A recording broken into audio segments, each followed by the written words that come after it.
उसके बाद इंडिया शब्द का इस्तेमाल नहीं, उसके बाद India US trade deal sign हुआ जिसका ढोल पीटा गया, लेकिन हमारे देश के किसानों का डेथ वारंट साइन किया गया, क्योंकि पहले जो यहां से गुड्स जाते थे अमेरिका में उन पे 25% तक टैरिफ लगता था, और जो आयात किए जाते थे, आज जो आयात किए जाते थे उस पे 0% कर दिया टैरिफ, और जो बाहर भेजे जाते हैं उस पे 3% से 18% बढ़ा दिया गया, लेकिन देश के प्रधानमंत्री के मुंह से एक शब्द नहीं निकला। अब क्या स्थिति है? पूरी बात बताइए, अब क्या स्थिति है? अब ये है कि 3% से जो है टैरिफ बढ़ के 18% बढ़ गया। नहीं, अभी स्थिति क्या है? अभी मौजूदा, अभी मौजूदा स्थिति बता रहा हूं, लेकिन आप लोगों को क्या बता, मैंने फिर से चांस सर, मैं पवार साहब मौजूदा स्थिति बताइए क्या है? हाँ, मौजूदा बताइए। 3 से 18 हुई मौजूदा स्थिति। देखिए मैं आपको इसकी सच्चाई बताता हूं। पहले जो है, पहले इंपोर्ट पे हमारे केवल 3, सर उसके बाद सर, मैं पवार साहब वही बात नहीं, कोई आदमी खुदा नहीं है, कोई भी आदमी खुदा नहीं, मुझसे भी बहुत सारे फैक्ट एंड फिगर छूट जाते हैं डिबेट में। 3 से 18, उसके बाद सुप्रीम कोर्ट का फैसला। विपक्ष ने तो यही कहा कि आप वेट कर लेते थोड़ा, यही तो कह रहे थे।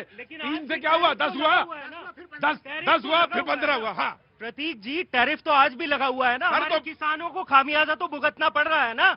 किसान जो कर देता है उसे तो खामियाजा भुगतना पड़ रहा है। और ईरान जो हमारा परंपरागत मित्र रहा, जिसे IRS देना को हमने जो है मैरीटाइम एक्सरसाइज के लिए बुलाया, उसकी शिप पे यूएस हमला कर देता है, लेकिन हमारे देश के प्रधानमंत्री के मुंह से एक शब्द नहीं निकलता। और रशिया से तेल खरीदने के लिए यूएस की हिम्मत कैसे हुई हमें निर्देश देने की? तुम्हारे गुलाम नहीं है हम। 140 करोड़ का देश, विश्व का सबसे बड़ा लोकतंत्र, हम तय करेंगे हमें किससे तेल खरीदना है, तुम्हारे निर्देश पे नहीं चलेंगे। हम चाहते हैं एक भारतीय के नाते, आम आदमी पार्टी के प्रवक्ता के नाते नहीं, कांग्रेस के प्रवक्ता के नाते नहीं, एसपी के प्रवक्ता के नाते नहीं, भारतीय होने के नाते हम चाहते हैं देश के प्रधानमंत्री बोले वित्त मंत्री को यूएस के कि तुम्हारी हैसियत नहीं है हमें निर्देश देने की। आम आदमी पार्टी के प्रवक्ता थे, बोल रहे थे, ठीक है रुको मैं आ रहा हूं, बीच में मत बोला करो, डिस्टर्ब होता है। हाँ, ये आम आदमी पार्टी वाले खाली झूठा ही परोसते हैं। रामलीला मैदान में भी झूठा ही झूठ बोला। अभी इनके नेता ने अरुण जेटली को भ्रष्टाचारी बताया था, सबको झूठ बोल बोल करके उनके चारों में जाकर के लेट गए। इनके ऊपर क्या भरोसा करेंगे? भारत ने कब कहा कि हम रूस से तेल नहीं खरीदेंगे? बताइए, कब कहा भारत ने? बिल्कुल नहीं। जबकि 10 लाख 20,000 बैरल अभी पिछले 3 दिन में, फरवरी में सबसे ज्यादा। Sir you have to wait. फरवरी का बिल सबसे ज्यादा है। और अमेरिका की बात करते हैं तो अभी अमेरिका, ट्रंप ने तो यह भी कहा कि अगर युद्ध नहीं रुकता तो शहजाद शरीफ जो है मार दिया जाता है, उसको हमने बचा लिया। आप वो बात क्यों नहीं बोलते हैं? आप वो नहीं बोलते हैं जब अमेरिका ने बोला कि अगर हम युद्ध नहीं रुकता, मैं बचाता नहीं पाकिस्तान को, तो शहजाद शरीफ जान से चले जाते, मर जाते, वो गायब हो जाते। तो आप वो बात नहीं बोलते हो। आप अभी कांग्रेस की सरकार में जब ईरान से तेल लिया जा रहा था 2011-12 में, तो यही अमेरिका क्या बोल रहा था मालूम है? कि अमेरिका ने हमारे साथ सहमति जताई और ईरान से उन्होंने तेल कम लेने की सहमति जताई, अमेरिका बोला था। तब आप बताइए किसके हाथ बिके थे? और कहना चाहता हूं, मोदी जी को बोल रहे हैं 2004 से लेकर 2014 तक पाकिस्तान बार बार मार के जाता था, और आप कहते थे ओबामा मार दिया पाकिस्तान, ओबामा जी मार दिया पाकिस्तान। मोदी जी ने कहा नो ओबामा, नो ट्रंप, घुस करके जितनी बार हुआ एयर स्ट्राइक, सर्जिकल ऑपरेशन सिंदूर करके जवाब दिया है। ये है 56 इंच।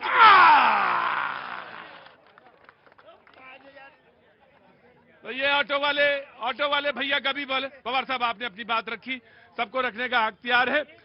नहीं, ऑफकोर्स आपको दे दूंगा, मैं बिल्कुल दे दूंगा। आप पहली बार डिबेट में आए हैं इसलिए दे दूंगा। कहां से आप आए?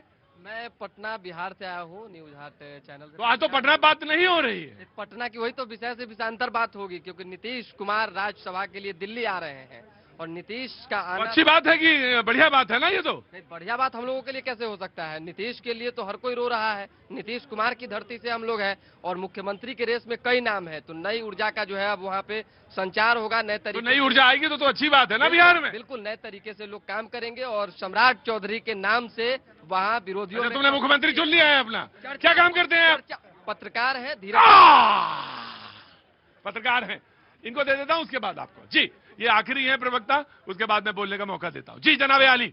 देखिए, मुझे लग रहा है कि इस समय देश में विपक्ष की भूमिका जो निभा रही है तमाम पार्टियां, उनको अगर आप मुझे नंबर 10 में से 10 नंबर लेने के पूरे प्रतिभागी और उस कारण से विपक्ष को 10 में 10 नंबर मिलने चाहिए। बिल्कुल 10 में से 10 नंबर दूंगा पूरे विपक्ष को, इसमें चाहे आम आदमी पार्टी हो, कांग्रेस हो, समाजवादी पार्टी, तृणमूल को। ऐसा कौन सा काम हुआ है? देखिए मैं 2-3 मुद्दे गिना देता हूँ। हाँ। हम लोग हमेशा कहते हैं अतिथि देवो भव, भाई जो भी अतिथि आता है वो भगवान के सरीखे होता है। उस पूरे प्रकरण में भी दिखा कि जब विपक्ष का पूरा दबाव पड़ा तो एक जो जहाज है वो भारत में रहा। बहुत खुशी हुई जब हमारे विदेश मंत्री ने इसकी घोषणा की। अगर ये दबाव ना बनता तो फिर सोचिए स्थितियां क्या बनती। हम लोगों ने यह भी चीज देखा। अभी यहाँ पे मतलब आप ये कह रहे हैं कि आपके दबाव की वजह से वो स्वागत सत्कार हुआ, वरना नहीं होता। बिल्कुल होने की स्थिति नहीं थी। आप सोचिए ना, खमनई साहब को कह रहे कि आतंकवादी है। भाई आपने 2005 की चीजें गिनती कराई, बिल्कुल सही तथ्य है वो, मैं उनको खारिज नहीं कर रहा, लेकिन 2005, 2006, 2009 लगातार ईरान के खिलाफ जब माननीय प्रधानमंत्री चाबहार के समझौते के लिए गए थे खमनई साहब के साथ, उन्होंने उनको महान नेता बताया था।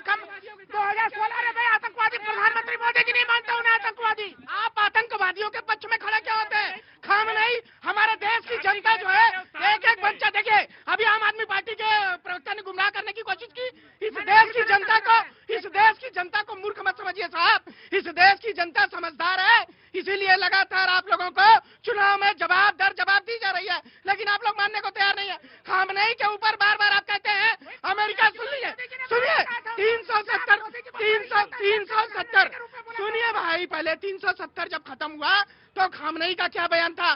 खमनई का बयान लगातार भारत के खिलाफ रहा है, पक्ष में कभी भी उन्होंने नहीं किया। और दूसरी बात, भारत के प्रधानमंत्री ने नहीं मारा साहब, अमेरिका ने मारा है। अगर कांग्रेस पार्टी को दिक्कत है तो आप जाइए वहां हमला करिए, कांग्रेस पार्टी अमेरिका के अंदर। मैं त्वरित तौर पर खाली कुछ संक्षेप में जवाब दे देता हूँ।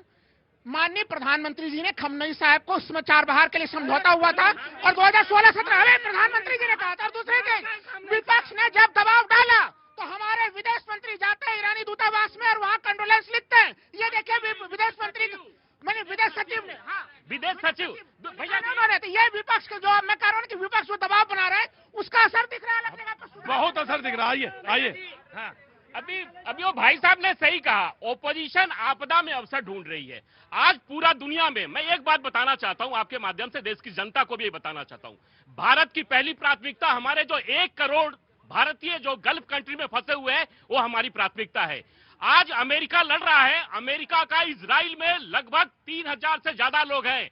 वहां के नागरिकों ने अमेरिका को कहा कि साहब हमें निकालने की व्यवस्था करिए। अमेरिका ने मना कर दिया, कहा कि आप अपनी व्यवस्था से आइए। उसके बाद नहीं सिर्फ इसके बाद विदेश मंत्री कहा है कि जो विदेशी टैंकर्स में हैं, जो काम करते हैं भारतीयों, वो भी एक चिंता है। लेकिन भारत के लोगों ने ईरान से भारत के नागरिकों को वापस लाने का काम हमारे प्रधानमंत्री जी ने किया और आज दुबई और तमाम देशों से अभी तक लगभग 1800 लोग भारत में आ चुके हैं। और हमारी पहली प्राथमिकता है कि भारत के हर नागरिक की सुरक्षा, चाहे वो दुनिया के किसी कोने में हो, ये माननीय मोदी जी के नेतृत्व में ही ये संभव है। राइट।